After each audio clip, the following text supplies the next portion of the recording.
right, y'all, we're tuned in for another episode of Bake That Radio Show. I am your host, Andres, and I'm here in Smyrna, Georgia. Now, everybody out there, y'all know I was based in Macon and everything. Now I'm in the greater ATL area.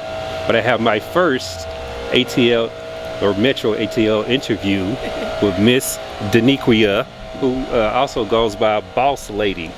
Boss Lady. That's me. I already tell you what she does. I didn't even get to tell y'all what she does, but she does more than just singing. She has a wonderful resume that I'll highlight later on in the video, but I like to think of her as a creator's creator. Not only does she sing, I'm sure you write all your music and stuff too, don't you? Yes, majority of it. You know, just a little bit off topic or whatever, the way that you sing is some of your cadences and stuff that you've used with your songs makes me think that like every now and then you might like rap a little. Have you done that? Yes, I have. Okay, see, I've been doing this a long time. But not also that, you act, you direct. Do you edit your stuff as well? Or? I've started editing some of my smaller stuff, but for the Hustle Crime Unit web series, my husband John, aka Super Dad Comedy, that's the plug. He actually edits a lot of our stuff whenever we're doing smaller, you know, things like the web series. But when it comes to my LMAO project, that's what's Setting the Tone Productions. That'll be out there on Tidal and Netflix and everywhere soon, if God allows it, because we're shopping it right now. But Setting the Tone, we have our team of people that's doing the editing and stuff. I just mainly come up with the content for the sketch comedy, create and direct. Okay, but still a lot of hats though. Yeah. I can tell you've been doing it for a while, so I guess was 2017 your like professional year? Yes, it was. Yes, it was. 2017 was definitely the year that I decided that I was going to do this music and I was going to make it work through God's grace. Amen. And it was all by way of my brother, my late brother Pierre. Shout out to him. I love him forever. He was the one that told me to pursue the music because I had been like writing poems and writing music all my life since I was 4. I grew up in a church, you know how that is. And my mom was a singer. My grandma was a singer. Everybody was singers or praise dancers or something, you know.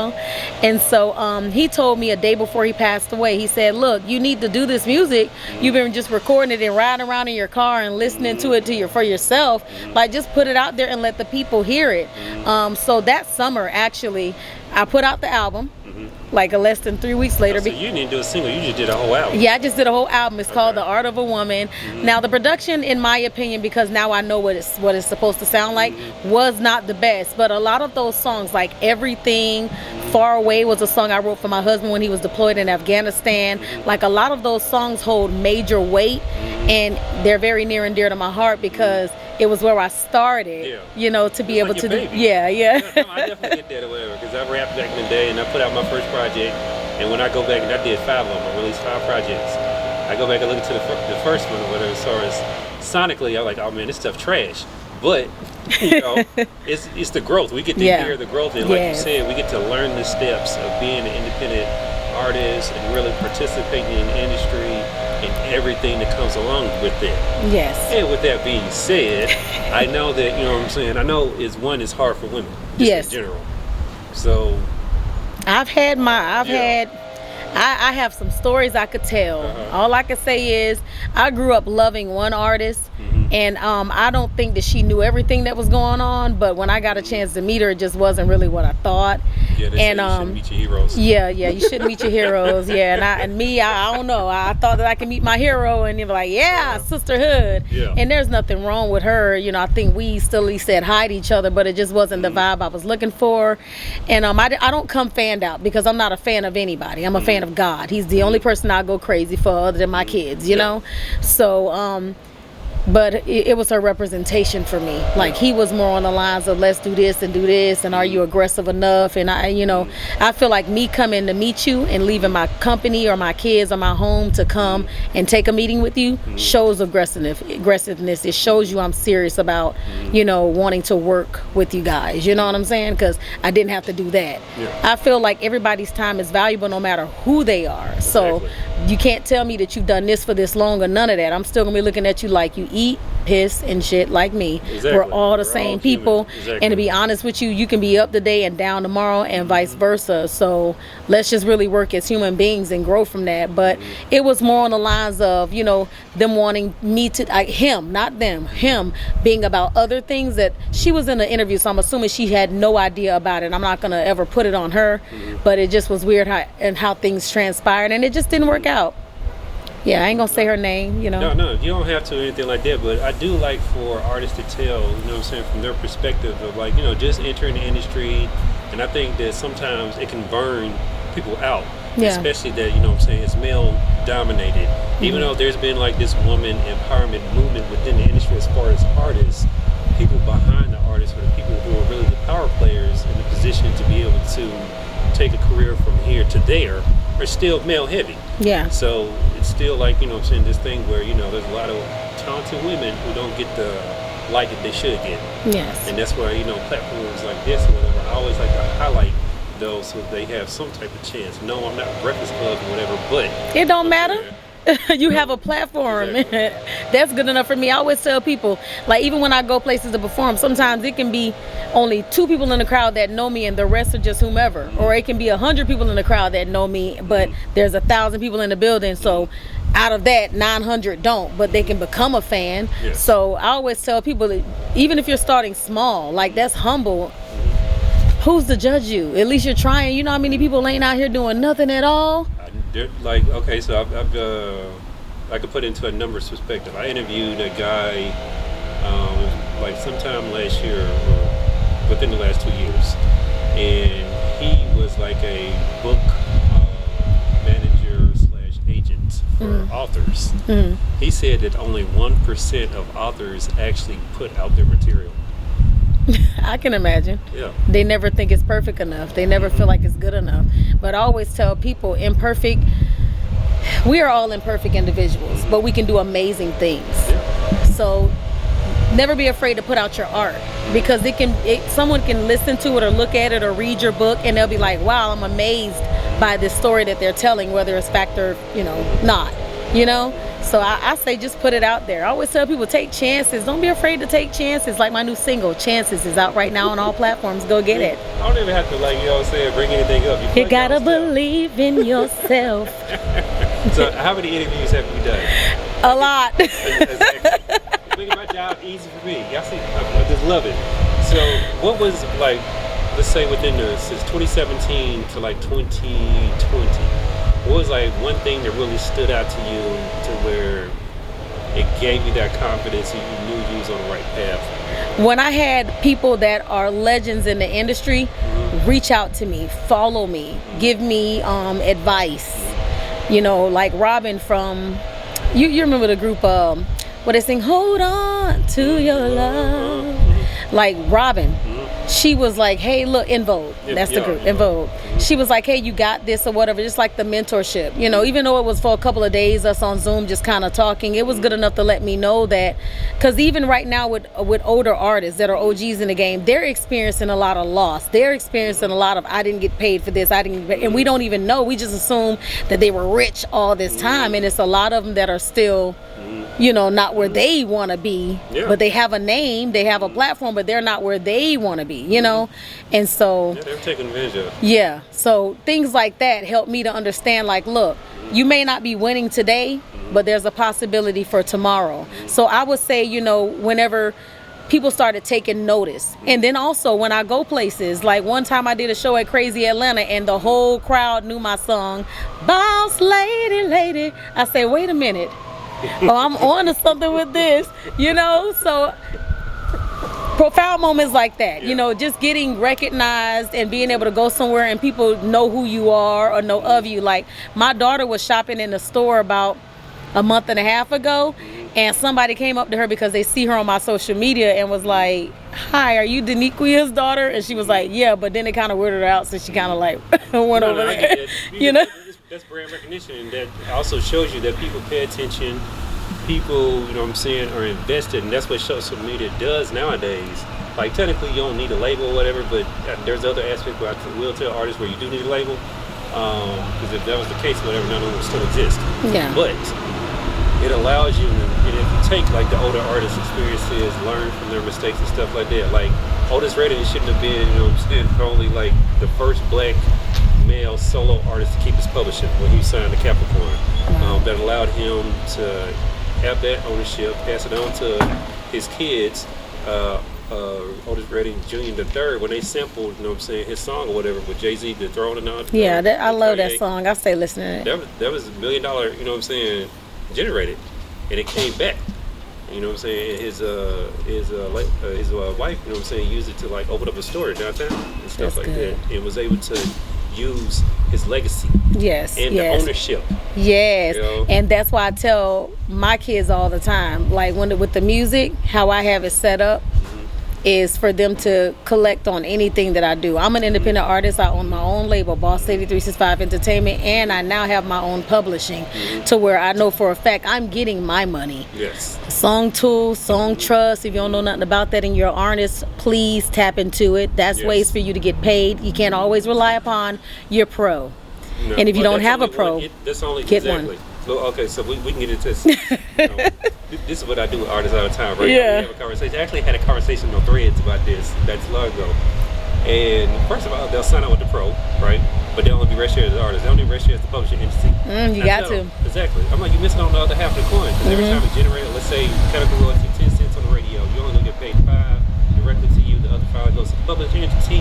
And based off of that deal, you still supposed to get 75% of that.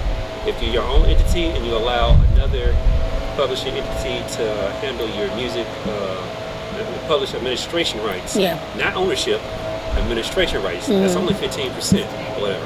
And then, like you said, Song Trust, Sound Exchange, racing with, you know, SoundScan, Media Base, and Nielsen Media as that merged or whatever, make sure it's encoded, all that stuff, whatever. It matters. Yes. And don't be afraid to buy your own ISRC code. Yes. So that way you make sure that you do have ownership to your stuff. I think that a lot of artists, they be like, they can just go on CD Baby or whatever, use that for distribution, but then you're taking their ISRC code. Now they can claim ownership over your music. People don't understand that. Like, they just be, I don't know what they be thinking. If you want to monetize everywhere, you have to have ownership. If that makes any sense at all. No. It makes perfect sense because that's how everybody, like, the reason it started that conversation on Threads was when I saw this one post where a girl was talking about, like, streaming doesn't pay as an independent artist and all that. And I was like, no, it doesn't pay you because you don't understand and you're just making a blanket statement. And so I wrote this whole paragraph of stuff that I've seen artists since, like I said, I've been doing this since 2016 or whatever, but actual music industry since 2004 or 5, whatever, when I was in college. All the books, all the conferences, going up here to Atlanta, going to other places, all that or whatever. And I'm like, y'all don't have it set up to where you can receive those monies. Yeah. But if no one was getting paid, then those companies wouldn't exist. I'm like, Spotify now, the platforms have to pay like over $2 million a month just to license all that music or whatever and pay it to the labels. Yeah. But, you know, again, books, you know, Google and YouTube University is idealistically the best way to learn. How I learned about the industry and learned about how I can get my payouts was Google. It was YouTube, because I would sit up there and I would just ask Google questions. How do I get paid as an artist? What do I need to make sure that I can get mechanical royalties? Like all of those, because there's different types of royalties that are out there that you can be collecting on when it comes to your music. But you have to educate yourself. And I would say, like, I get it. I did a lot of growing and learning throughout the process, but now you can't tell me nothing. And that's why I'm actually a threat to a lot of labels, because I know too much. So because Atlantic has already tried it, and I get to asking real questions. I love going to writing camps, but I get to asking about the publishing paperwork. See, a lot of people don't ask about the publishing paperwork. So when I ask about that, all of a sudden, we were gonna invite you, however, you know, we're full. Oh, now we're full because, you know, I'm gonna ask about how I'm getting paid. Yeah, but again, artists are the product or whatever, and they're taken advantage of from a label standpoint. Why would they empower artists and know that they're supposed to get X amount of dollars when for decades and decades and decades they've been taking advantage of them and making bukus, millions, tens of millions of dollars or whatever.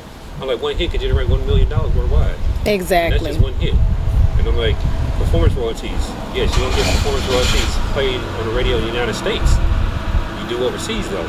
Ooh, you'll get money. Yeah. They pay overseas. Look, Germany, Nigeria, Kenya.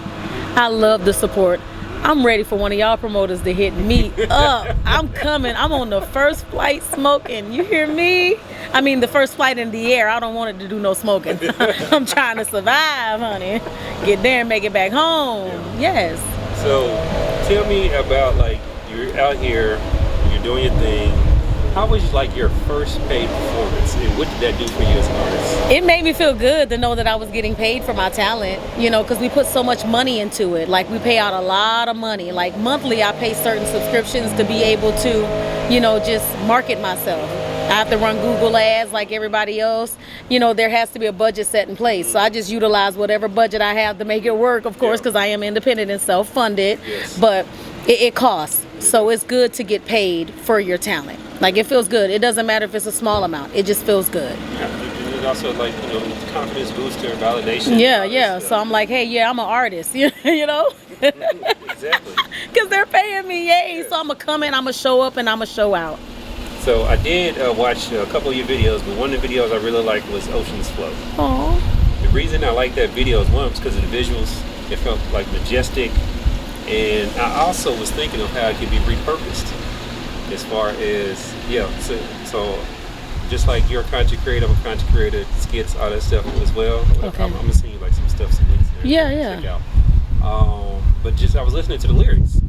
I was like, hold on, this could be applied in, like, you know what I'm saying, a totally different format, to where it's not like really pushing the actual video, but if the music is still used, you're still getting paid and all that stuff, whatever. Facts. And applied to like life type situations and stuff.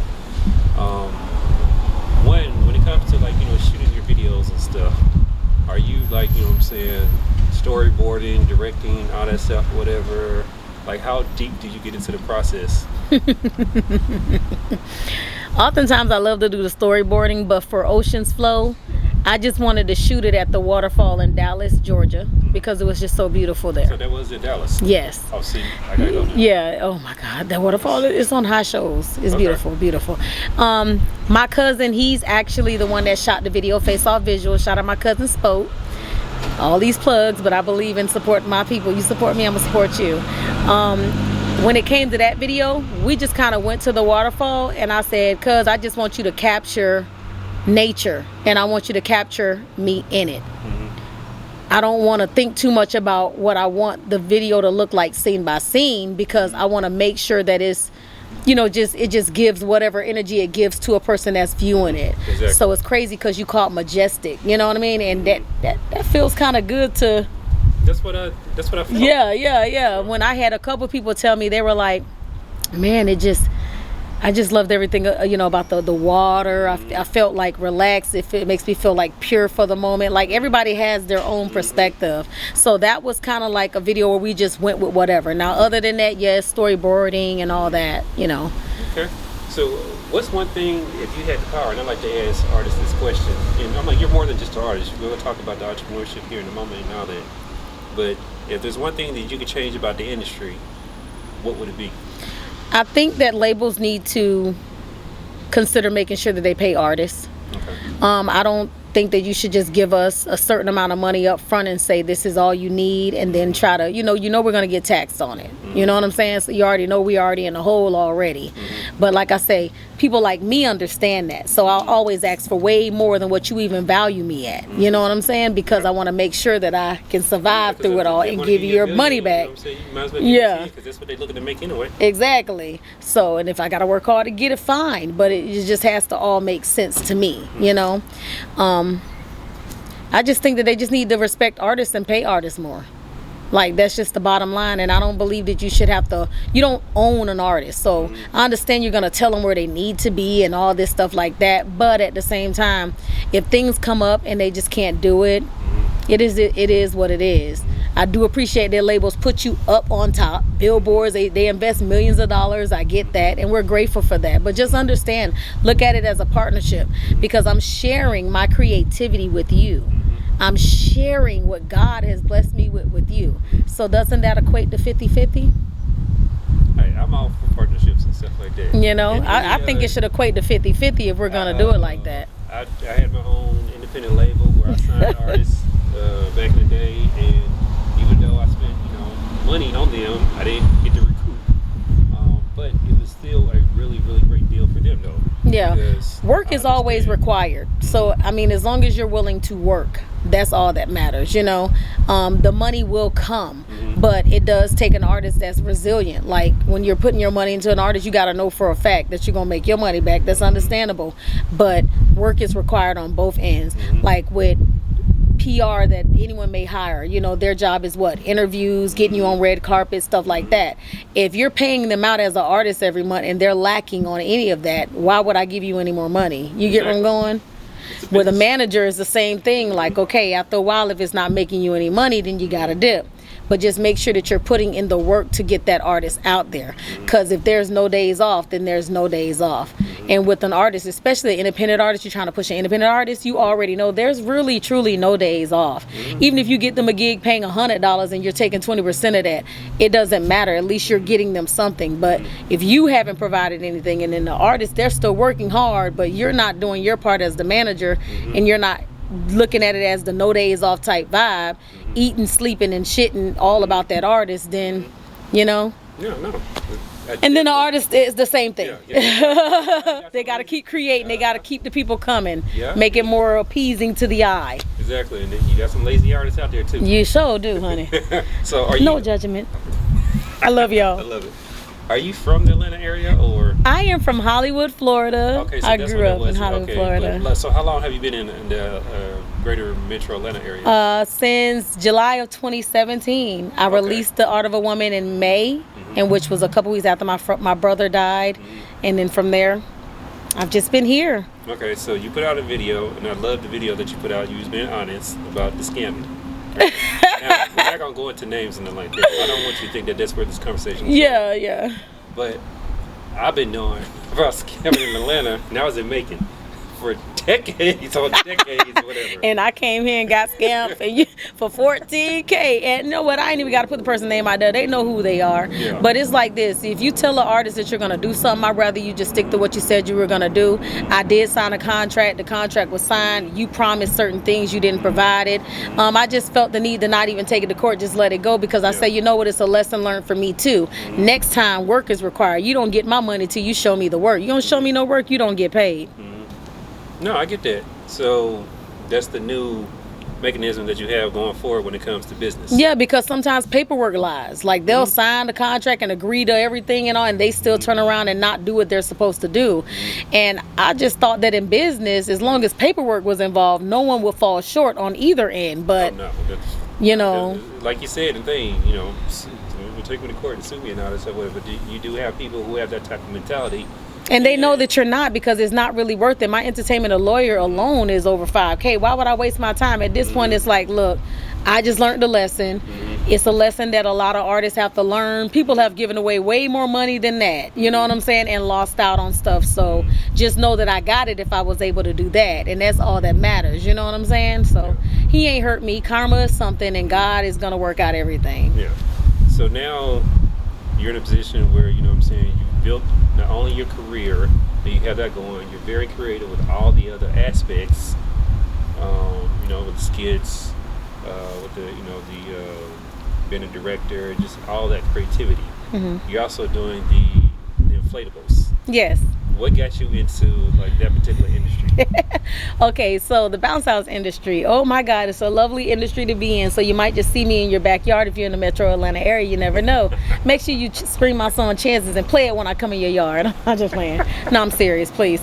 All right, but we got into the party rentals business in 2015. I literally opened up Lady D's Grocery and More delivery service. So I was here before Instacart in Jacksonville, North Carolina, as a military spouse, shopping for a lot of retired military and all that stuff like that.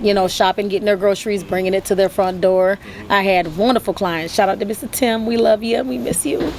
So that's kind of how the party rentals business started, because I was doing that, and then my husband was like, well, hold on.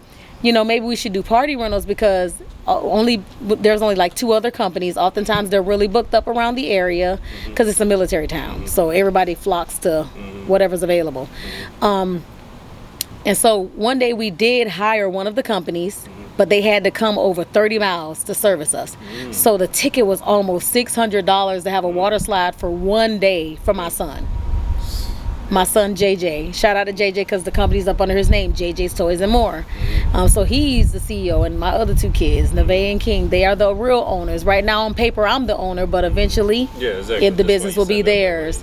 So anyway, we started in 2015 because when the man came to get his bounce house with his big water slide, my son was like, he wanted the water slide, and I was like, son, we don't own this. Them people got to take their slide because I'm not going to pay for another day with $600, you know. And so he was like, well, I want one. So what we did is we started doing the research on how much it'll be for bounce houses. We got started with just 3 units. We had a big water slide, which is an 18-foot double lane with a regular bouncer and a castle combo. That's the bounce house with a slide coming out. So 3 units. The first year we grossed at $8,000. So we had put $10K in, so you know we were $2,000 in the hole. But now we're over we're making over $150K a year. We're a small corporation.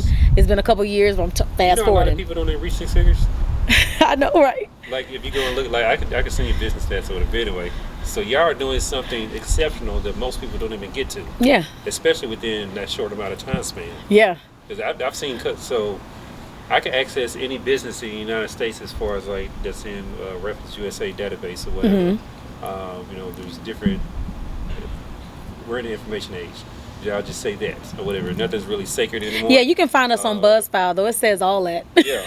And when I've looked at companies, there's been companies 10, 15, 20 years that have not gotten to a 6-figure level due to, you know, again, there's another myriad of factors. Well, it could be just one person or whatever.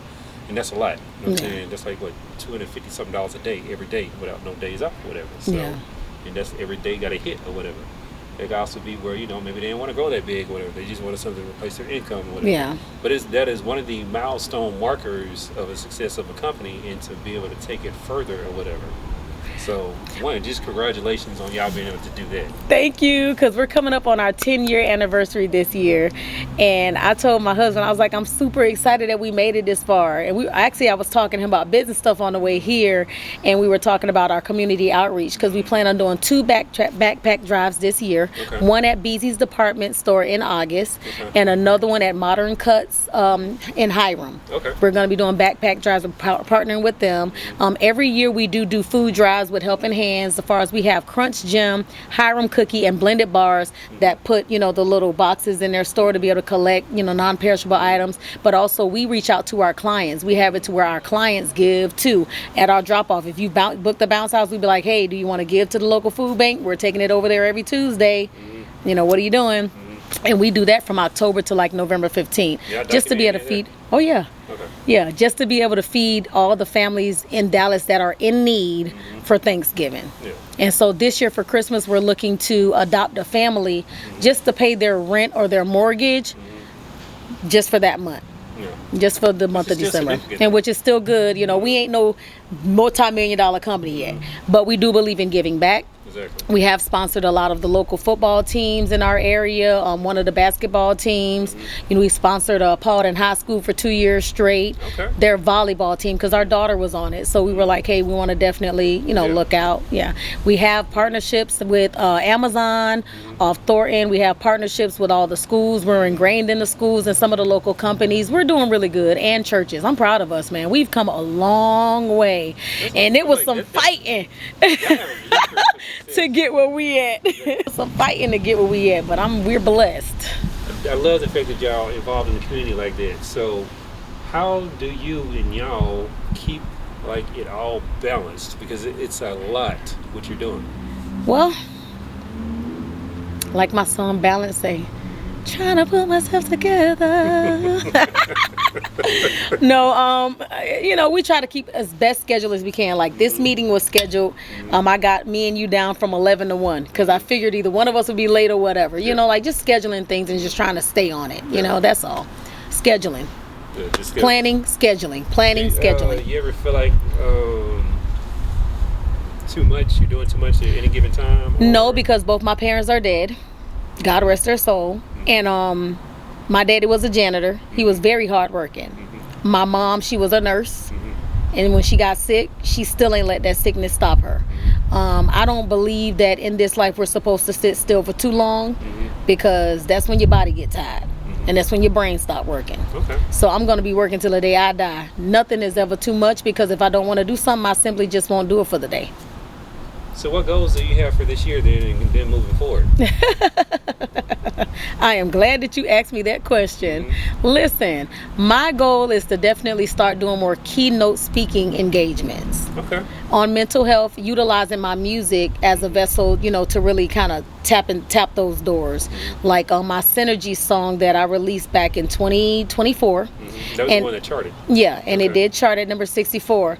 That song is about mental health. It's about anxiety, because believe it or not, people don't know that I have slight anxiety here and there. They don't know. So when I get around certain people or certain busy areas, sometimes I may be like, you know what I mean? But you'll never know it, because I do my best not to show that.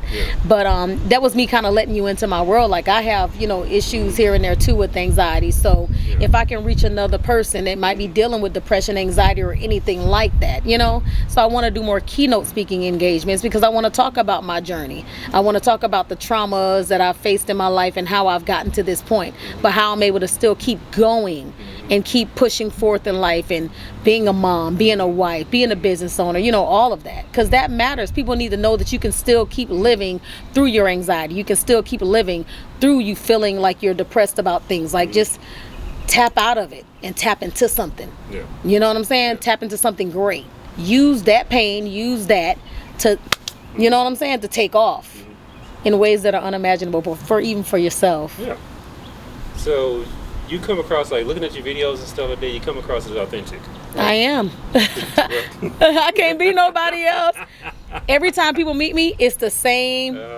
It's the same DeneQuia. I ain't changing. You know what I mean? So have you gotten any flack as far as being authentic and transparent and just really putting yourself out there? Because a lot of people, when it comes to social media, building your brand and all that, like me, I'm transparent. I'm very transparent. I tell people about my highs. I tell them about my lows. No. I figure, what I'm saying, if a narrative is going to be told, it's going to be my own. That's how I feel. And that's why I said something about the anxiety. That's why I said something about the traumas. Like me, I'm going to be very open. I'm a very loving individual. I love everybody. So what you get in front of you is really, truly me. That's my daughter back there. She'll tell you. You know what I mean? So that lets you know I'm very authentic, because I'm going to bring my family with me. I ain't going to bring my family with me to lie. You know what I mean? So that's just not how I roll. I ain't going to bring my family with me nowhere and lie. Even if they're not here, I'm still going to tell the truth, because eventually they're going to see it. It's important to just be yourself. Why you got to be somebody else? So I did have one guy that I'm good friends with now. He actually owns I think it's Ill Music Reviews, and he said to me, he was like, I ain't gonna lie, on your social media I thought you was kind of stuck up. He was like, that's what I was getting from you just by looking at your pictures and stuff. And I was like, but if you were able to ever click a video of me, you'll see that I'm nothing like that. Like, don't go based off how you feel like someone has I guess a resting bitch face. Because that's not even me. Like, in real life, I'm just kind. I may take a picture and I may just kind of look serious because I want to, and then however way you're feeling when you look at it is how you feel, but that has nothing to do with me. I never just judge people off pictures. I was like, if you click a video, you'll know. Videos are the truth. I tell people are you a photographer? Like, no, I'm a videographer. I love videos because it captures everything, and the camera doesn't lie or whatever. Pictures, you know what I'm saying, you can alter all that stuff or whatever, but again, they serve a certain purpose or whatever. And I think, what I'm saying, in this day and age, especially with small businesses, it's not like the 1940s and 50s anymore. It's just like the way that you market a business. It's not about throwing something out there because you created something and seeing who needs that need or whatever. It's about building relationships now. People want to know, okay, this business owner, do I vibe with that person or whatever? Do we stand for the same, morality stuff or whatever? Okay, now because I have that connection with the person, I'm going to use that person and support them by going through the business. And that's why I tell, small business owners, because like I said, I do marketing and stuff like that, and I come up with some creative ways. Well, I definitely want to talk with you about the Ocean's Flow, and I definitely want to talk to you about potentially maybe trying to get some footage of us this summer, with the drop-offs and the pickups, because I'm wanting to show people more of that side too, because it's crazy how I'll go from being dirty in somebody's backyard from setting up bounce houses. I'm talking about dirty, wig off and all, friend. I go there, you know, to where I look like a totally different person because I ain't got no makeup on. You know what I'm saying? So I do want to. Yeah, like there was a spring market in Dallas back on the 29th of March with the what a nonprofit was it? Awake the Village, and I went out there and I filmed because so podcasting, yes, started with the interviews, but it went way more than that. Way beyond that. I was doing pop-up shops and stuff like that, interviewing people and capturing footage and doing highlight videos, movie premieres, all that stuff. And I tell them it's the new media now. Yeah, you have to be able to do it all. That's why I tell people, like, even as an artist, like, you just can't sing or rap. That can't be. That's why I say when people say doing too much, what are you talking about? I own a business that helps to fund my lifestyle. You know what I'm saying? I do music because it's something I love to do, and when I get paid for it, I love it even more. You understand what I'm saying? Because now I can put money back into my music while at the same time being able to take a little bit and go buy something for my kids. Now I feel accomplished because I've done everything I was supposed to do. Your music, like I had one particular song on my first album that said, it was trash. Look, his music probably ain't even trash. I'm finna go back. I know it's on iTunes. Yeah, I'm gonna listen. Don't be doing yourself like that. I'm listening. But, this one particular song, I never released it as a single. And then 10 years later, like, cause the album came out in 2013, so in 2023 or whatever, it's popping up, spinning 6,000 times in a quarter. Come on. All different platforms or whatever. And then it started jumping from Spotify to YouTube, and then the YouTube Premium, the Spotify Premium, and then all the other ones. So I'm just sitting there collecting royalties off of it. Never put it out as a single. And, I was like, okay, because I thought of the song concept and I thought it was cute and, and cool and all that, whatever. What's the song called? Oh, it's called Time Zone Hustling. Time Zone. But yeah, like I see the link and everything. So yeah, because I want to listen. He right here. He talking bad about his own music. It was alright. Nah, boy, you look. Talk your stuff up. As an artist, though, you go through that process of when you do. That's the first album. That's when I first started I understand. Learning the booth and cadences. You feel like how I feel. Then as you go and you start to do more, the more experience you get at something, the better you become at it. Yes, very true. It's like the learning curve.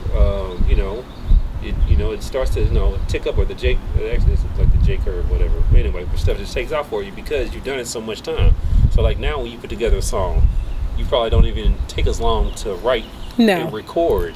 You're more efficient at it. Yes, it took me 10 minutes to write Love Jones. I wrote that on the way to the studio.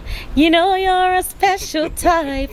I check my heart and conquer my mind. Like literally 10 minutes on the way to the studio. I say I need something for this track because I like to go in there and at least record 2 to 3 songs. Yeah. I say if I got 3 hours, that's 3 songs. I better come out with 3. Yeah. I don't get it done. No, I get that, and even that in itself. So based off all the experience that you have, right, and all the knowledge and what you've been able to accomplish, have you ever considered signing an artist to an indie label? Or did you not want to take on that burden? I don't want to take on that burden because then I'll be doing too much. Unless it's one of my kids. Then I'll be doing too much because right now I'm trying to make sure that I get to a certain point. I'm on the Grammy voting committee. Yeah. My goal is to eventually, try to get nominated for a song myself. For example, like Chances, that's out right now. Like because of the type of song that is, and it toasts a lot of gospel, top 40, R&B, soul. You can go any route with Chances. Techno, like that's the song that I want to see, do amazing things. And plus, I ain't hold back vocally. I ate all the way because I was like, you know what? I'm tired of holding back. I don't know what I was holding back for anyway, and I just let loose and let God. It's a confidence thing. Yeah. And also, you have a lot of people that have been here, then I'm sure you experienced this. You'll know people in the beginning, and they'll like encourage you and stuff like that. Yeah. But then when you find yourself and know who you are as artist, you lose they people. Start acting funny. Yeah. Because they had some type of vision for you that wasn't supposed to be. Your vision is your vision. Not to cut you off, I had an engineer once tell me, I'm helping you, and I just looked at him like, aren't I paying you? Wait a minute. You see, no, that ain't even how I get down. Yeah. I just said, okay. Because if you're helping me, I want to see the help. Especially if I'm paying you. Exactly. So I saw the help.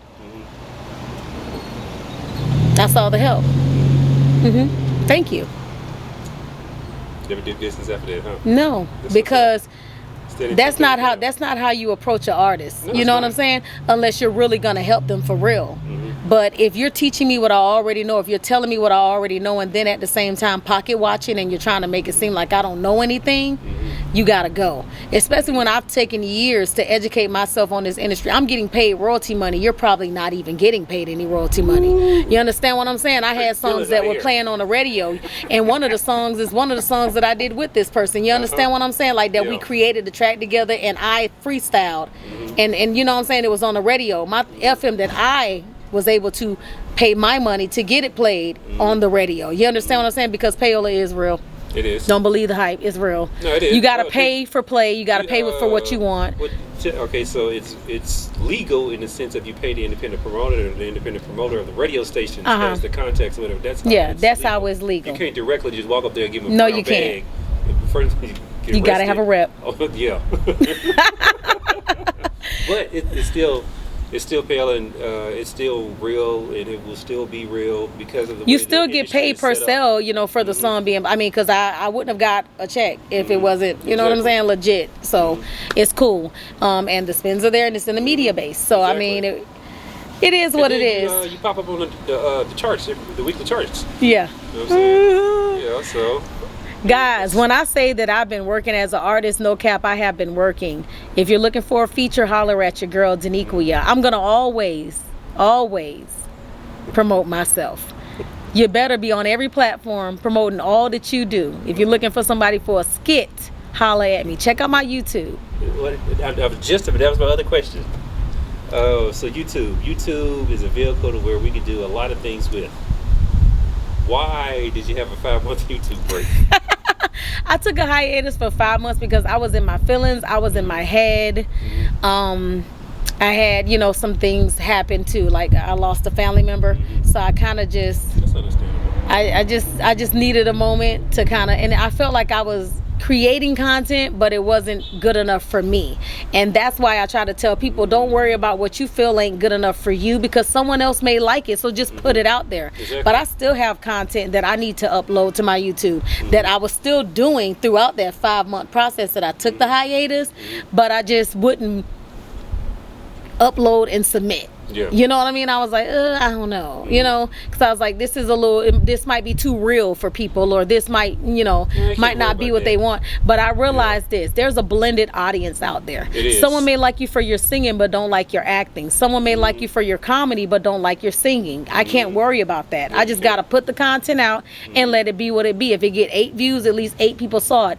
Every one person knows 5 people. So do the math. 8 times 5 is what? I'm just saying, somebody saw me, somebody heard about me, and that's all that matters to me. So people can expect more YouTube. Yes, more skits, more YouTube videos, more of me talking about, you know, life and giving advice too, because I've been through a lot. I'm only going to give you advice on things that I've been through. It's never going to be me just getting up here like all them fake influencers and just talking about things that I don't know or understand. No offense, but I see a lot of people doing it.